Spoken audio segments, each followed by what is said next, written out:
¿Cuál es el olecrano?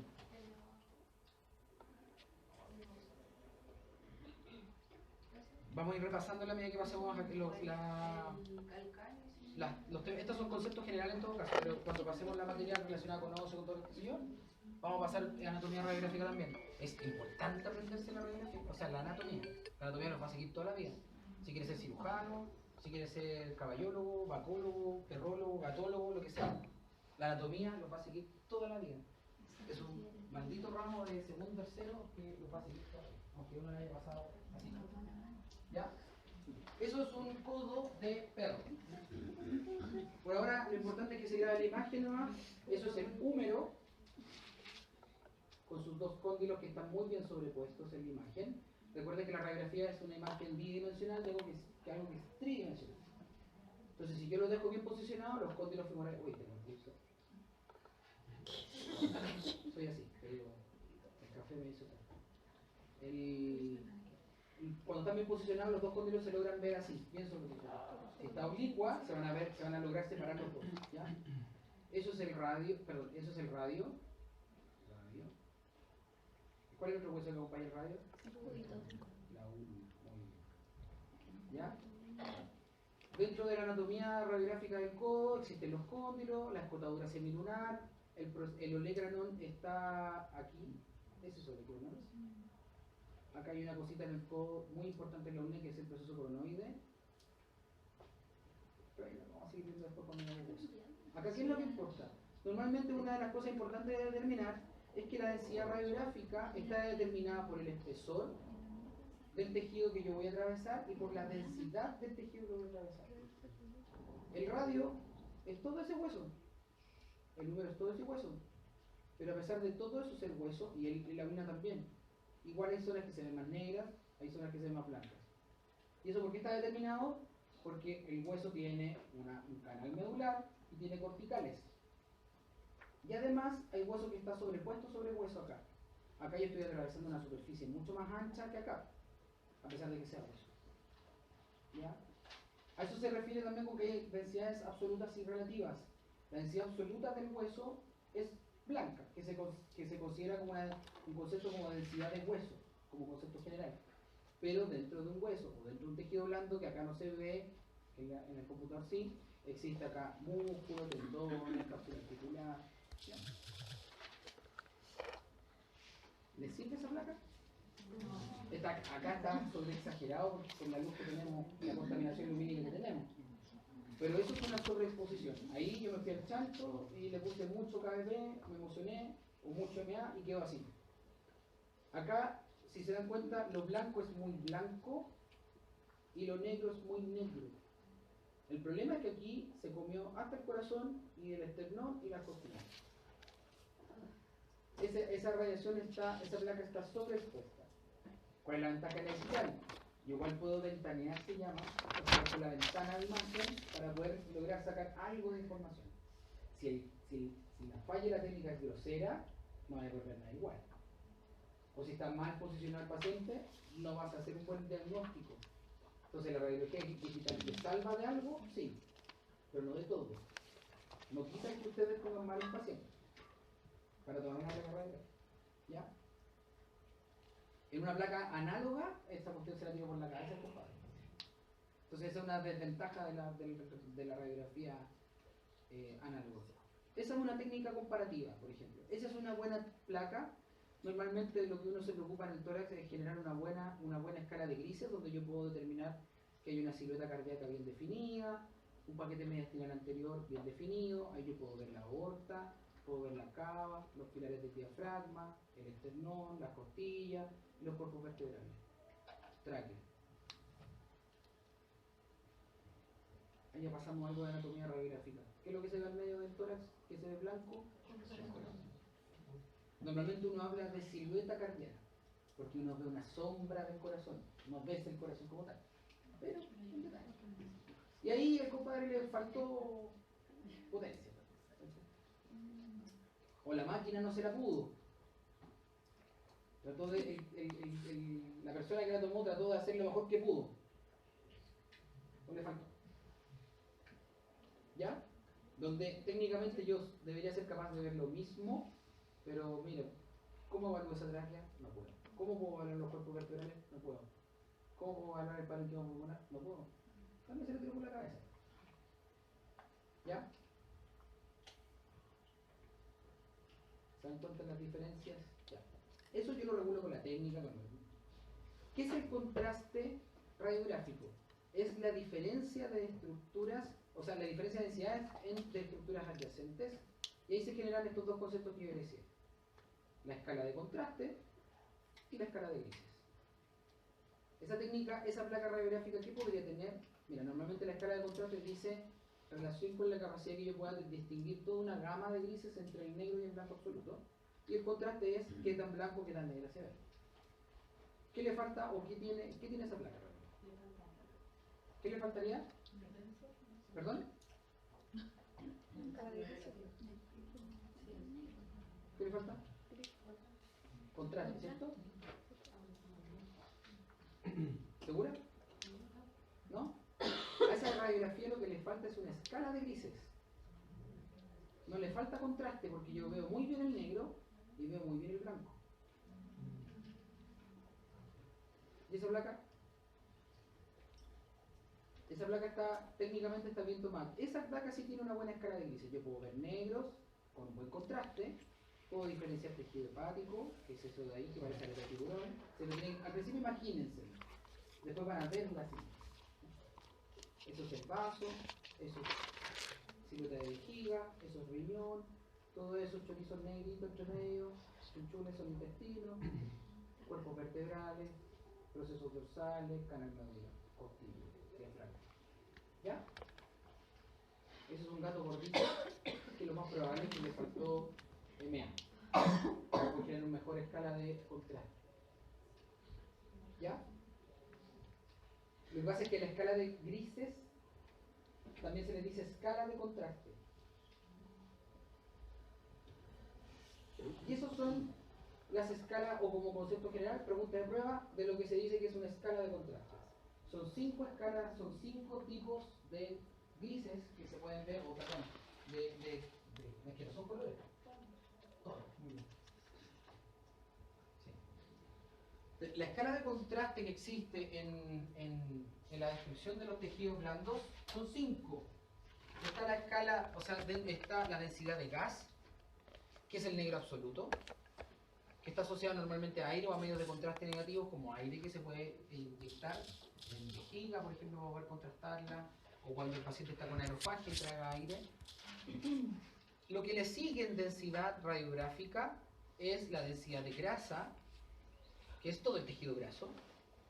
La grasa tiene menos densidad del que sigue, que es la densidad de tejido blando.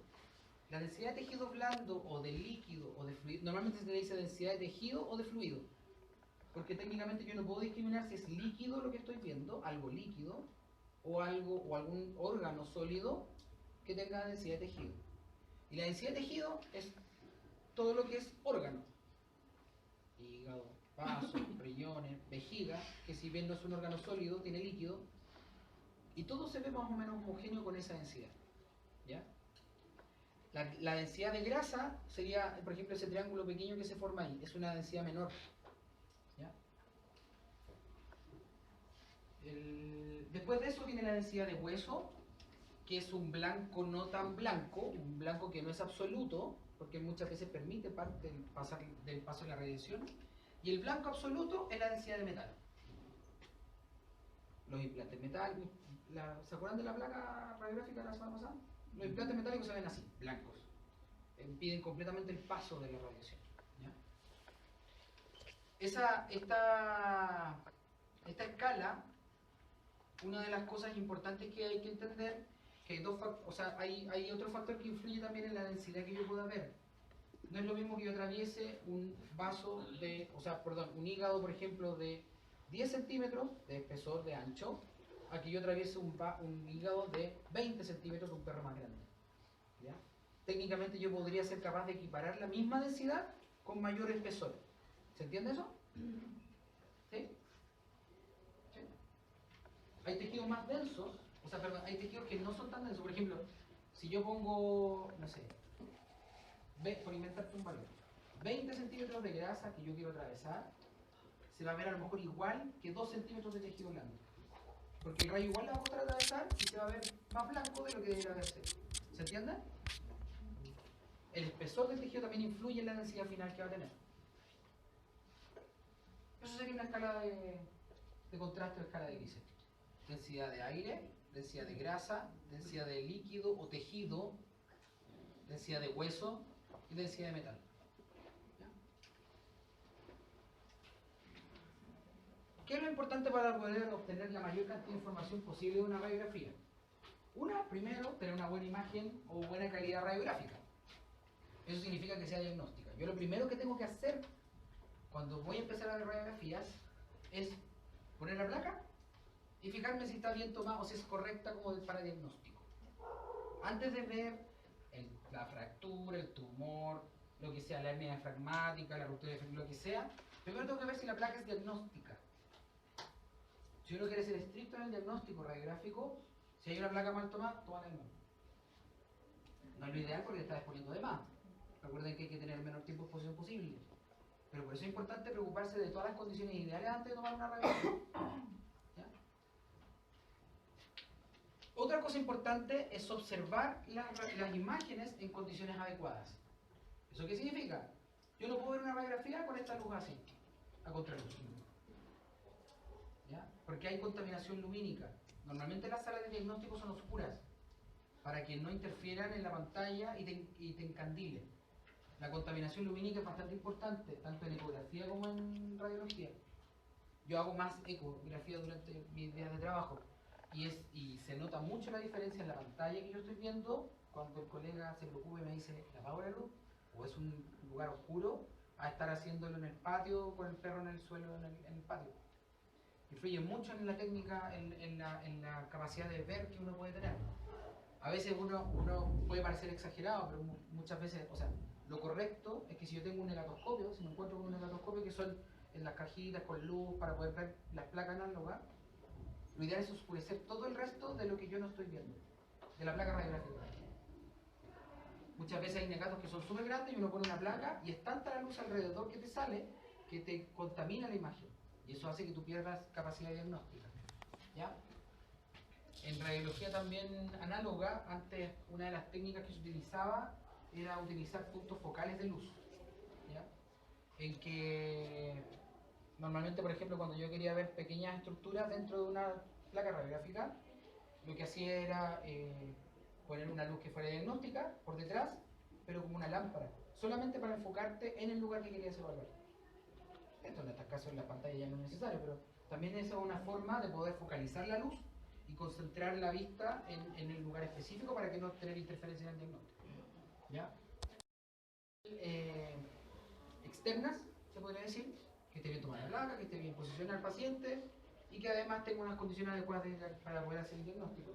Ahora viene lo que uno tiene que hacer. O sea, uno tiene que ser capaz de discernir entre lo que es patológico y lo que es producto de una mala imagen. Si yo tengo una raya en el chasis que me genera un artefacto en la imagen, o en el revelado manual, si están revelando y le cayó una gota de líquido revelado o de tierra, lo que sea, el perro venía lleno de tierra y quedó manchado con sangre, lo que sea, el chasis, eso también va a interferir en el diagnóstico. Yo he visto rayas o manchas en placas que pasan por cuerpo extraño en el intestino, pasan por tumores en el pulmón, porque justo la mancha está en el lugar donde tú pusiste el paciente y no tenía que estar. Y yo he visto y vi en un momento diagnósticos errados asociados a eso. ¿Ya? Uno tenía que mirar la placa y de repente tú miráis la mancha y decís, déjame ver el chasis. No, el chasis es el que está manchado. Y hay que darse esa vuelta. A veces el mal posicionamiento del paciente también puede generar una falla en el diagnóstico. Otra cosa importante nuevamente, conocer la anatomía radiológica normal y las variaciones que hay. Las vamos a ir viendo en el transcurso del ramo, pero en tórax de perro se describen 3 tipos de tórax distintos. El tórax de perro, el tórax abalonado que se llama, o abultado, que normalmente son los perros anchos, nuevamente los braquicefálicos, bulldog, bulldog francés, pug, qué sé yo. Es bastante frecuente que se diagnostiquen, por ejemplo, cardiomegalias, porque visualmente su corazón se ve más grande dentro del tórax. ¿ya? En cambio, los tórax más amplios, como los de los dolicocéfalos, por ejemplo, los galgos, bueno, toda la variedad de Greyhound, ¿cuál más puede ser? ¿Perdón? El labrador es como medio intermedio. De repente, los pastores alemanes, por ejemplo, también tienen un tórax bastante grande. A veces el corazón se puede ver casi vertical, como si fuera más pequeño. Incluso en algunos casos, bueno, después cuando vemos tórax vamos a ver que el corazón siempre debe estar apoyado, como lo vimos en la placa, siempre debe estar apoyado en el esternón. En esos casos a veces queda tan vertical que tú dices, este corazón está más chico y no es sano, pero es un corazón normal. Es muy frecuente el error diagnóstico asociado a no conocer las variaciones también. Existen manuales de variaciones, ¿vale? Y lo otro, hay que ser sistemático en el diagnóstico. ¿Eso qué significa? Que yo siempre debo o tratar de seguir o seguir una rutina diagnóstica dentro de la imagen. No puedo, la idea no es mirar lo que más me llame la atención, que es lo que mencionaba también al principio con respecto a los juegos a los juegos visuales, que normalmente uno siempre se tiende a ir a lo más grosero, o a menos que tenga un trastorno psicológico y vea que la calavera antes que el caballero con el muro, o la cara demoníaca, esa que vemos en la clase, es medio patológico. No. pero la verdad es que uno debiera enfocarse, uno debiera tener... ¿Dónde hay borrador acá? Uno debiera enfocarse en ser sistemático en el examen. Una de las cosas que me importa mucho transmitirles es que tanto el diagnóstico ecográfico como radiográfico siempre hay que tener una rutina de examen. Siempre. Porque así tú no te saltas nada. Y en eso, por ejemplo, en una placa radiográfica, vamos a poner una imagen así, por ejemplo. ¿Les dibujo un tórax? Voy a dibujar un tórax. Por ejemplo, ahí tienen la cápsula aquí, la patita, aquí está el corazón, la tráquea, el diafragma, el corazón sale así, y sus costillas.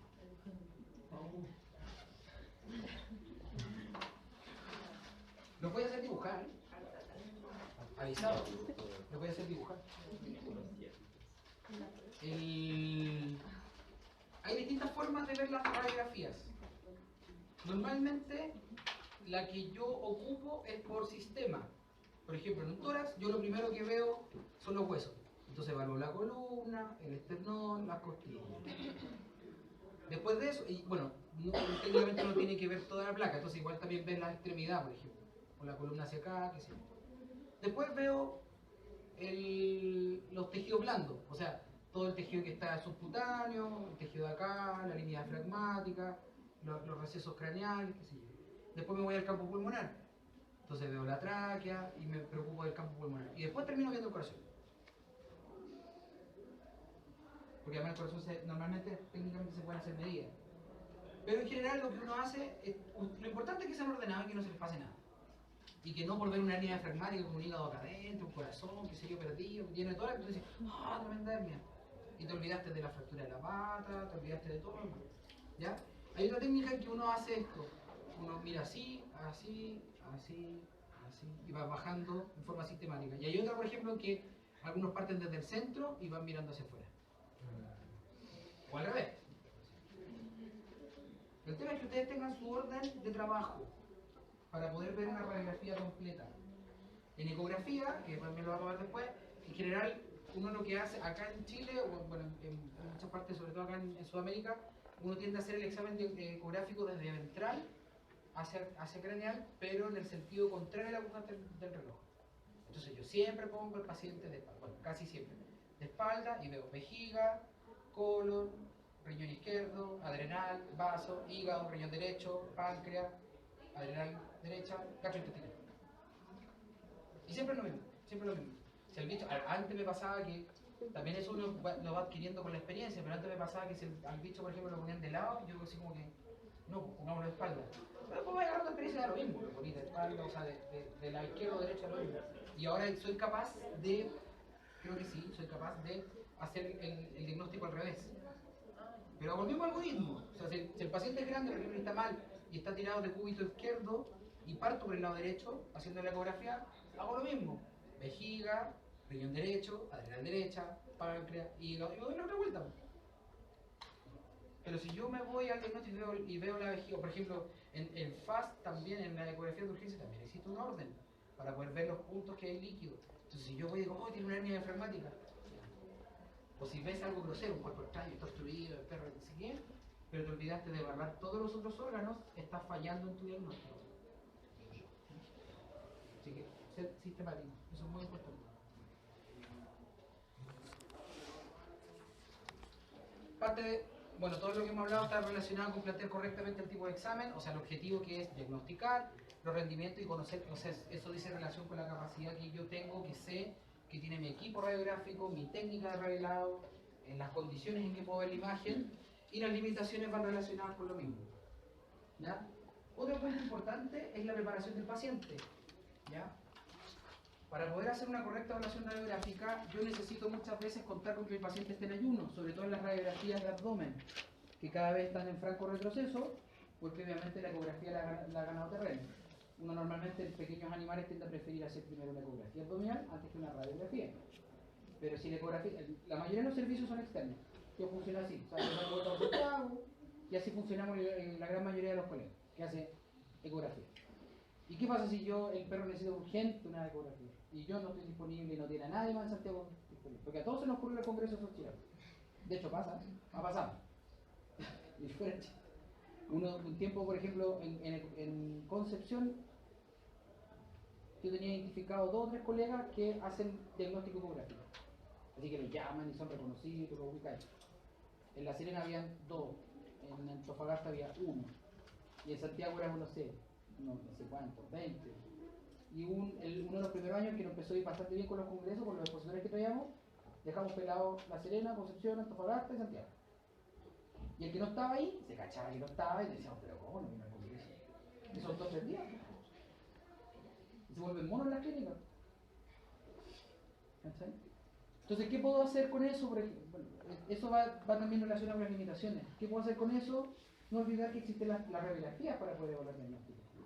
En Estados Unidos, como protocolo, en los hospitales, siempre hay radiografías abdominales antes que una radiografía.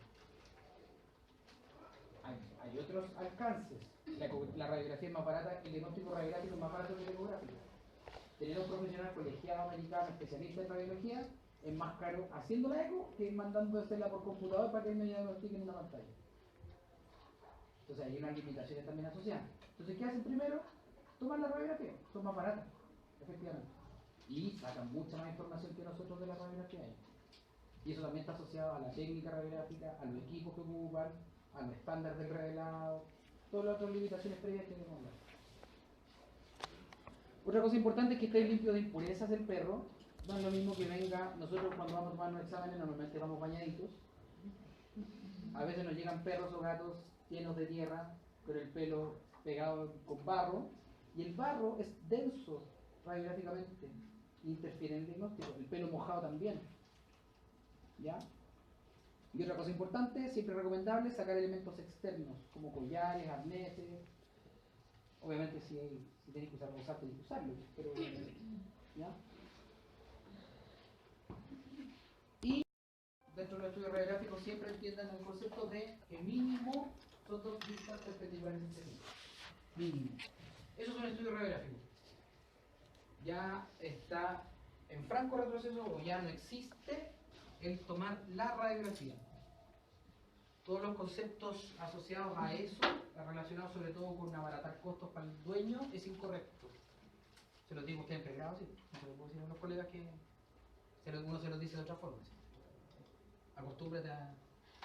O cuando te piden diagnóstico radiográfico, te dicen, pero es que falta otra vista. O lo tomaste chueca. Ahora, a lo mejor se los puedo mostrar. Voy a borrar el nombre, eso sí. Me pidieron un informe radiográfico de unas predicciones de cabeza de un perro chico. El colega partió diciéndome, por favor, hazme el diagnóstico, pero no me pidáis que la repita porque el perro se portó mal. Entonces, ya partimos mal. Entonces, al final tengo que sacar la mayor cantidad de información posible con lo que tengo disponible. Y ahí muchas veces también hay un tema de responsabilidad con lo que uno informa. Pero ¿qué pasa si ese perro tiene otra cosa y que yo no se la vi porque estaba chueco? Entonces yo no sé por el parche de tenería. En la conclusión uno pone, se aprecia esto, se recomienda esto. Se recomienda sedar al paciente, más predicciones radiográficas, lo que sea. No me puedo arriesgar a...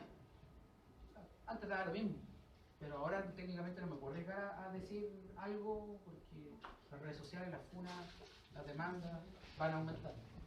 Entonces hay que ser responsable con eso.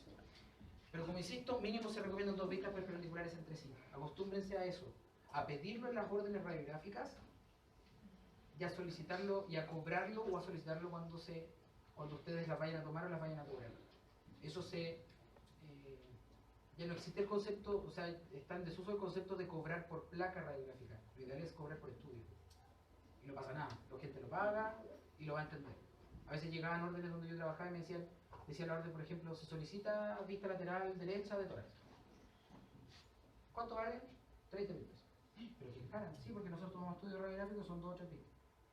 ¿Y cuánto vale la placa? 30.000 pesos. Y el estudio radiográfico con 2 o 3 vistas, 30.000 pesos. Y con 4 vistas, 40.000 pesos. Y se iba. Entonces nos faltaba el colega que tomaba la placa radiográfica, pero no es diagnóstica. Es muy poca la información que puede sacar. Insisto, la imagen radiográfica es algo plano de algo tridimensional. Entonces, si yo pongo el paciente de lado, ¿sí? Pero si uno está, por ejemplo, en una clínica y te llega una orden de radiografía y te especifican la vista, ¿ya? ¿me podría tomar un estudio radiográfico aunque no te pidan esas vistas? Porque a veces te mandan, no sé, una vista y en realidad se sabe que están más. Lo que pasa es que, mira, yo lo que hacía, como te digo, fijamos precio. Y el estudio radiográfico de tórax con 2 vistas en la clínica donde yo trabajaba hace varios años atrás valía 25.000 pesos. Con 2 vistas. Y no había un precio menor a ese. 3 vistas, no sé, 35. Y 4 vistas, 40.000 pesos. Llegaban con una orden de, quiero ver cuánto vale esto. Y la secretaria estaba instruida con que decía, independiente de lo que decía, tenía que fijarse. Si era 1 o 2 vistas, 25. 25. No vale 15 la placa. No vale 20 la placa. Entonces después decía, pero ¿por qué? Si me pidió 1 y no 2. Claro, que ese es el problema con el cliente que... Claro, es que yo necesito, yo les decía que yo necesito 2 vistas al menos para poder tener un buen diagnóstico radiográfico. ¿Qué le va a su perro? Está tosiendo. Entonces hay información que yo me voy a perder. Muchas veces el dueño lo entendía. Y también es muy importante la relación, el trato cordial con el colega. ¿Sí? Yo al principio generé alta desconfianza en algunos colegas del sector donde yo trabajaba, pero en la medida que estuve conversando con ellos y cachan que tú soy buena onda y que no les vaya a echar mierda y no los vaya a poner y no les hacer nada, yo se los decía en la clase anterior, para mí, mis clientes, que es algo importante que también tenemos que entender, nosotros no trabajamos por amor, no pagamos las cuentas por amor, o sea, nosotros trabajamos para tener lucas, para poder mantener a tu familia, o para poder mantenerte a ti, para pagarte el viaje en sudeste asiático, no sé, lo que queráis, para aprender, para tener diplomados, si no trabajo por plata. Y rata con lo obtení haciendo un buen servicio. O sea, de hecho el lucro existe. Si nosotros somos un servicio privado. Nosotros sí lucramos, por eso trabajamos. Por eso me saco la cresta estudiando, por eso he gastado plata en cursos, por eso he viajado, para aprender, ¿cachai? Pero a lo que voy con eso, que yo llamaba al colega, por ejemplo, y siempre la primera llamada era: hola doctor Juanito, ¿cómo está? Bien, bien. O sea, ¿puedo hablar con el doctor? Sí, eso soy yo. Hola, mira, tú hablas con Emilio Fred de la clínica tanto, y llegó una orden radiográfica tuya pidiendo una vista radiográfica de tórax. Ya. Así como, ¿y qué pasó? No, lo que pasa es que te llamo porque, mira, yo soy el que informo la radiografía y lo ideal es que pidas por lo menos 2. Y acá te cuento, nosotros cobramos 25 por 2 vistas. Si tú pides una, te vamos a cobrar lo mismo al dueño. Chuta, es que hay algunos que me cobran 1. Sí, pero mira, se trata de pedir 2 por lo menos. Si para tórax lo ideal son 3, incluso 4 veces. ¿Cachai? O por ejemplo, no sé, llegaba un paciente con diagnóstico ecográfico, porque también pasa que cuando uno trabaja en clínicas que son más grandes, siempre existen los colegas de domicilio que andan rotando, o de los móviles, o clínicas chicas que finalmente asumen que pierden el paciente, que pierden el cliente, como que se fue para allá y nunca va a volver. Por ejemplo, se me llegó una perra jadeando y necesitaba urgente una ecografía por preñez, qué sé yo. Y yo decía la eco, chuta, señor, está término su perra, así como está lista. No, si yo no sé cuándo se cruzó. Clásica esa cuestión. No sé cuándo se cruzó, y pero le creció la guata, y ahora tiene leche. Yo creo que le faltan como 2 semanas. ¿Está lista, señora? Tiene que operarlo, o no sé, va a parir ahora. Y así, pero ¿cómo? Es un clásico eso.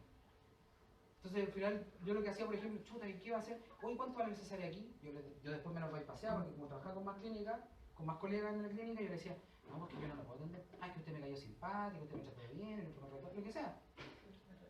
O usted así como que parecís como bueno en lo que hacía, entonces como que, ¿sabes qué? Es que me quiero atender acá, me quiero atender con usted, ¿por qué no?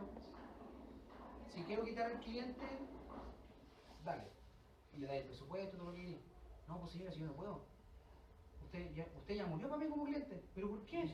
Porque yo me dedico a imágenes y el colega, y a veces ni los conocía, le decía, imagínese, después me va a llamar Juanito y me va a decir que le estoy quitando el cliente. No, no puede ser. Haga lo correcto. Lo correcto es que te vuelva allá, converse con el colega. Si no le gustó como cliente, usted queda en libertad de acción. Un poco lo que le comentaba a ti con respecto al manejo de la fractura. O sea, técnicamente tú tienes que seguir con el colega. Aunque no te gusta, aunque sepáis que se van a dar la cagada, todo lo que queráis, tenés que seguir. Perdón, se me escapan de la mente. Si no les molesta, o sea, si les molesta me avisan a alguien de ustedes y moderan mi vocabulario. Yo soy bastante coloquial para hablar. En todas partes de la área. A veces es un problema. Me salen los flights que llevo y... Trato de evitarlo, pero se me escapa. Entonces, finalmente, yo le inventaba un chamullo que decía, no, que yo no lo puedo entender. Y después en la clínica lo que hice, como trabajaba con otros colegas, le decía, ¿sabe qué? Hay un colega que está en consulta en este momento, porque ya después me puse medio, uno se pone medio bolón con estas cosas, medio grinch. Entonces, ya no quiero atender consulta, quiero estar encerrado en mi cueva, revelando placas. Si de verdad que te ponía así, como encuevado, viendo radiografía, ¿cachai? Haciendo eso, entonces, my precious. Y al final, decía, ¿sabe qué? Yo no la puedo atender, pero acá hay otro colega que hace consulta en este momento, si usted quiere se atiende con él. Entonces, claro, porque después llega un momento que te enfrentas al conflicto de decir, chuta, no, para la clínica que yo trabajo no puedo perder un cliente, necesariamente. Entonces, ¿cómo lo hago? Entonces, para el otro colega le decía, mira, compadre, y a veces lo avisaba ahí mismo, en vez de tener el informe al tiro, que no alcanzaba ahí, decía, hola, doctor, mira, lo llamo porque llegó un paciente para ecografía que usted le pidió y vino para acá. Yo soy Emilio Frey, yo le hago la ecografía y mire, tiene esto y esto y esto y le dije que volviera con usted. Y a veces el colega me decía, ¿sabes qué? Es un cacho el dueño, no quiero que vuelva, atiéndalo usted. Listo. Pero ya le comunicaste al colega qué pasaba con ese paciente. Porque es súper conocido, hay muchas clínicas que tienen mala fama de robar clientes. Y para mí, insisto, el cliente no es el dueño. Si bien es el que le paga a la clínica y me paga a mí o me paga directo a mí, el cliente es el colega que lo está dedicando. Entonces yo tengo que hacer bien mi pega para que mi cliente, que es el colega, me siga llamando. Otra de las formas de ser ético es saber cuánto decir de si hay un error o no, como lo que pasó con la fractura. ¿Cachai? A veces quedan gasas adentro, que son accidentes, nadie quiere dejar una gasa dentro de un paciente con el abdomen. ¿Qué puede pasar? Puede pasar. O nadie quiere que tenga un remanente ovárico, pues si nadie quiere eso, pues, es sentido común, aunque a los dueños a veces te digan, no, te dice mal, sí, pero no lo hice a propósito, pues yo no, o sea, no sé, más que alguien lo puede hacer así a propósito, pero yo no quiero hacerlo. Y claro, y yo supe historia de repente que el colega decía, oh, pero mira, es una gasa, qué terrible, así, el colega así sintiéndose pésimo. En esos casos a veces vale la pena así como que, y el dueño, ¿qué tiene? No, mire, tiene algo de abdomen, pero quiero conversarlo con el colega. Porque esto, mire, yo creo que va a terminar en cirugía, ¿no? A lo mejor va a tener que explorar, y como que, bueno, no me cagaste, como que... Pero ese colega me lo va a agradecer, pues. ¿Cachai? Si es verdad, pasa. Los remanentes ováricos yo le quito mucho dramatismo actualmente. Porque hay colegas que se asustan o se espantan, los dueños que se espantan y dicen, pucha, mire, lo operaron y volví a tener celo, qué terrible. Todos tenemos tejado de vidrio. Si alguien se dedica a cirugía, ojalá que no toquen madera, pero alguna vez les puede pasar. Y ahí van a necesitar otro colega que le ayude a salvar el problema. ¿Qué es resolucionable, resolvible? Si viene uno como dueño, pero hay que salvar la situación. Y ahí yo le decía a los de repente, le parece que lo operaron mal. ¿Qué pasó? No, esto. Ah, pero puede pasar, pues hay un porcentaje de gata que pasa, o sea. Hagámosle. Sí, tiene un remanente. Oye, ¿sabes qué? Del lado izquierdo. Ya, súper. Yo no tengo que emitir juicio de lo que pasó. A lo mejor la gata tuvieron mala lectura, no sé. Puede pasar cualquier cosa. Bueno. Volviendo con esto.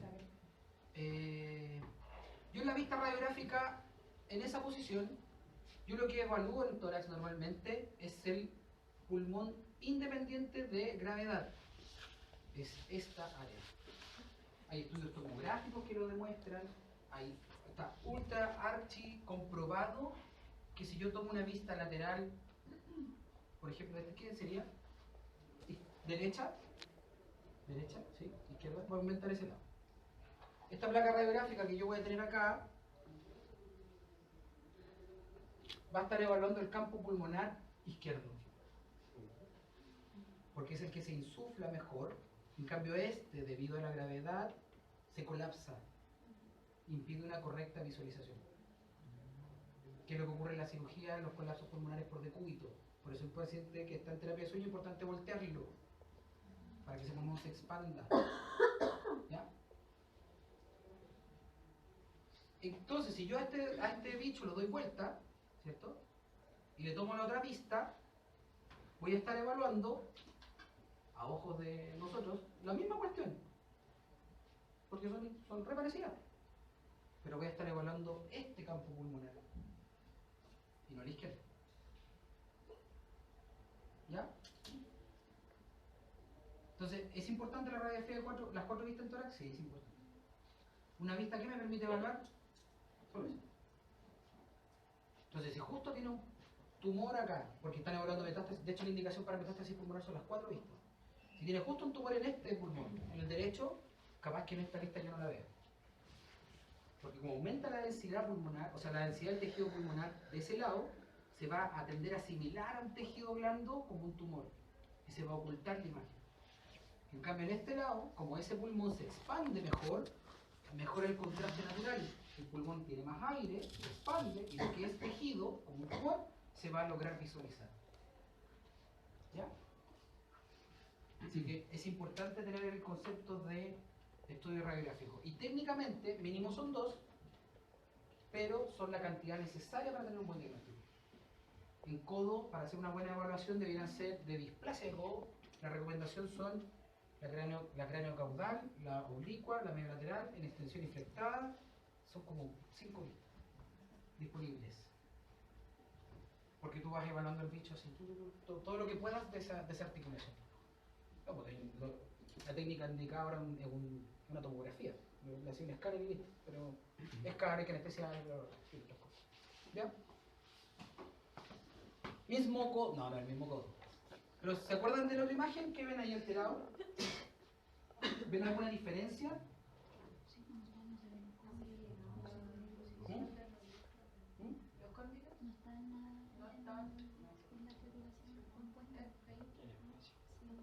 ¿Qué pasó? No están en la sala. En la articulación, ¿cierto? ¿Y ahí qué pasó ahí? ¿Para dónde se fueron? Hacia abajo. ¿Qué tanto desplazado pueden ver ahí? ¿Cómo? Sí, se puede ir de lateral o medial. Una luxación de codo es probable. Pero es completa, ¿no? En fracturas lumbosacras de cadera, o sea, lumbosacras, hay unos casos bastante clásicos de perros que llegan, por ejemplo, con incoordinación o con pérdida de fuerza extensora en las patas traseras después de un accidente. ¿Qué es lo que asumen? Hola, adelante. ¿A qué viene usted? ¿A radio? Porque esto es radiología de humanos. Me equivoqué de salas. No. Ya. ¿Qué estamos hablando? La radiografía de cadera es muy frecuente, por ejemplo, o sea, paciente clínico que llega con debilidad tren posterior, es perro viejo, en algún momento tuvo un accidente, y es medio mestizo, pastor alemán. Entonces, clase de cadera. Es un clásico esa cuestión, para que después lo sepan clínicamente. Le tomáis la placa radiográfica de espalda y la cadera está impecable. ¿Qué hacemos? Como es importante tomar 2 vistas radiográficas, yo tomo la lateral. ¿Y qué me encuentro? Con que la vértebra lumbar, normalmente la L7, se fracturó y se fue para abajo. Pero lamentablemente para nosotros, esa fractura quedó tan bien alineada que el cuerpo vertebral en la ventrodorsal se ve igual. Lo único que se ve es que está un poquito más corto.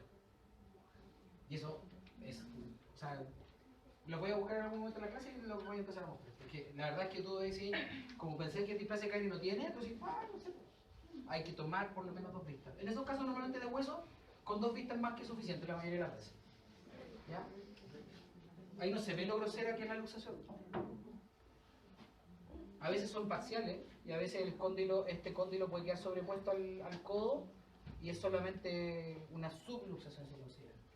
Eso es una luxación completa. Hay discusión con respecto a los términos. Técnicamente una luxación parcial es igual a una luxación, pero a veces cuando la articulación conserva parte de la superficie articular en contacto, se llaman subluxación. ¿Ya? Algunos lo definen como luxación parcial. Dígame. ¿Qué? ¿Van a tener? No sé. Y después salió las diferentes. ¿Qué hora empezamos? A 9:40.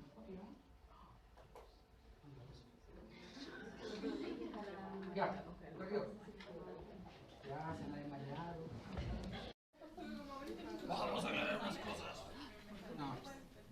La semana pasada pasó que había un ente feriado. Apaguen esto porque no quiero que quede grabado. Ah, ya estoy grabando.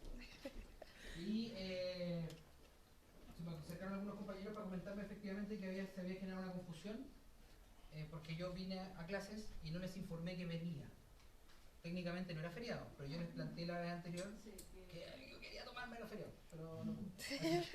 Vine igual. Y entonces, claro, obviamente hubo alguna inasistencia y el doctor Alegría informó que no tenía clases. Entonces, como en general yo soy positivista, cuando uno cambia algo, o sea, hacia lo negativo, uno lo informa. O sea, para mí se asumió que si yo no dije que no había clases, había clases. ¿Ya? Porque no me informó, pero eso es sujeto a interpretación. ¿Ya? Más allá de meterle el susto de que la tercera hora es práctica y que requiere 100% de asistencia, la verdad que no es así, pero dentro del programa dice eso. Sí, bueno. Para los que no cachan mi humor medio negro de repente, pero no parece que yo tengo que ser más claro en esas cosas. La verdad es que yo soy bastante relajado. Pero si no importa, no tengo problema con que coman, no tengo conflicto en que, por ejemplo, si son razonables las cosas. Yo parto de la buena fe del ser humano, a pesar de que creo que el ser humano, pero yo parto de la buena fe de la gente. Entonces, si alguien tiene un motivo justificado para poder faltar, no tengo ningún problema. Si alguien tiene, el otro día vino una compañera, estaba blanca como papel, se sentó así con un que se confunde con una asistente europea, yo también soy alumno, ¿cachai? Entonces, la verdad es que trato de no olvidarme de esas cosas. Entonces, claro, parte de mi error tal vez fue no asumir que tenía que informar que sí había clases, porque el programa está contemplado. Pero la verdad es que no va a pasar nada, más allá de que se haya perdido la clase, que estuvo súper buena.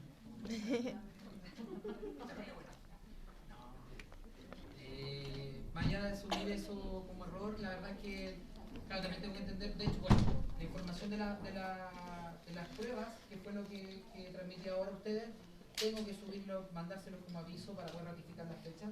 Yo voy a mandar las fechas que les dejé de menor. Las de Quino se las tiene que ratificar el doctor Alegría. Yo asumí que las fechas que están ahí como por calendario son las que él debería tener como prueba de caleta. ¿Entiendes? ¿Sí? Pero se las voy a informar de todas maneras. Para los que no estaban antes, se las voy a mandar el profesor. Para que último las tengan anotadas. Espero que...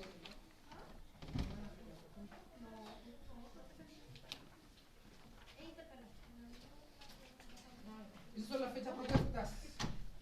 ¿Ya? La cátedra 1 debiera ser conmigo en menor. Ese soy yo, Emilio Freire, para que no sea mi nombre. Y ahí está Quino, entonces ahí yo puse solamente las fechas de cátedra que están publicadas, no las fechas de control. Se dio a entender, por lo que me di cuenta en mi programa, es que ustedes tenían 4 cátedras de Quino y 4 cátedras de menor. El programa dice que son 2 cátedras de Quino, 2 cátedras de menor, son 2 controles de Quino y 2 controles de menor, que como les mostré al principio tienen distintas ponderaciones, ¿sí? Y normalmente van intercalados. Yo en Providencia, que es en la otra sede donde hago clase, partieron las cátedras conmigo, sea, yo tengo la cátedra 1, por lo tanto estoy asumiendo que esa fecha es la que me corresponde a mí. No creo que sea distinto. O sea, si yo le voy y le digo al doctor Oscar, vamos a partir con cátedra menor, perfecto. Yo lo voy a probar que sea así. ¿Ya? La cátedra 1 estaba agendada para el 30 de octubre. ¿Ya? Pero por temas de fecha personal y para tratar de cuadrarlo con el otro, va a ser el 6 de septiembre, la primera cátedra. Y va a entrar la clase, dentro de lo que yo le suba, la clase 1 y la clase 2. Con esto terminamos la clase 2, por lo que yo me estoy pasando ahora. ¿Ya? Entonces, por calendario, debería corresponder la segunda cátedra que le debería corresponder al doctor Alegría el 4 de octubre. La cátedra 3 conmigo, 8 de noviembre, y cátedra 4 el 29 de noviembre. Y yo puse aquí mis fechas de control. Yo espero poder hacer el control 2 porque el control 1 le correspondería al doctor Alegría y el 3 también, ¿se entiende? Entonces el control 1 le corresponde al doctor Alegría, pero yo no sé cuándo lo va a hacer. Y el control tampoco. El 4, que le corresponde. Perdón, el 3, porque van a intercalar. Entonces el control 2 me corresponde a mí y debería ser el 11 de octubre. Y el control 4 debería corresponderme a mí, junto en la misma fecha de cátedra, el 29 de noviembre. Y después muerte y más muerte. Bueno, ¿lo va a resucitar yo? Profe, ¿los controles son paper así o son clases? Normalmente son 2 preguntas básicas, dibujar. No, o sea, los videos. Ah, lo vamos a definir el tiempo. Todavía falta. Preocúpense de la cátedra primero. Pero en general son pruebas cortas. ¿Sí?